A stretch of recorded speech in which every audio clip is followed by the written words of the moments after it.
And the latest 538 forecast shows former President Trump in a dead heat with President Biden less than 5 months from Election Day. Meanwhile, the candidates ramped up their campaign messaging over the weekend with just 10 days before their first debate. Host of the 538 Politics podcast, Galen Druke, joins me now for more. Galen, Trump campaign announced a Black Americans for Trump coalition at a Detroit church this weekend. The Biden campaign has also been very focused on trying to shore up his support with Black voters over the past few weeks. How critical are Black voters going to be to this election based on what you're seeing in the polls now? They'll be critical, both in terms of who folks decide to vote for and whether they show up to vote at all. So here's some numbers. About 12% of the electorate will be Black voters this fall.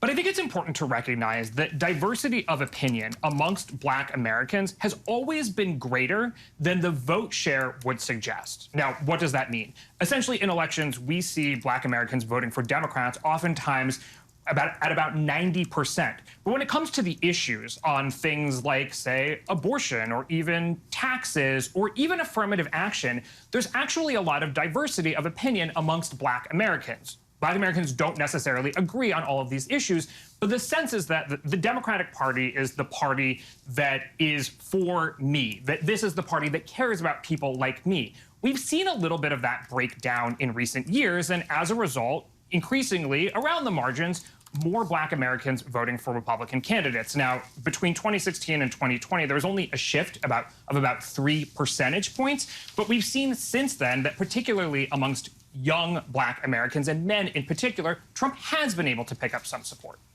Now, today, the Biden campaign also announced a $50 million ad campaign targeting voters in battleground states. Donald Trump the ad focuses on former President Trump's 34 felony convictions, framing the election as a choice between a convicted criminal and a, quote, president who's fighting for your family. Now, Trump's campaign says the new ad is proof that the criminal trial against him was election interference. What do you make of Biden's messaging here, and could it backfire? Yeah, the reality of this campaign, Diane, is that both Trump and Biden are unpopular. And so both of the candidates are going to try to make this election a referendum on their opponent. Trump is going to say Biden has not been competent on issues like the economy and immigration, and Biden is going to say that Trump is corrupt and dangerous, and in this case, a convicted felon.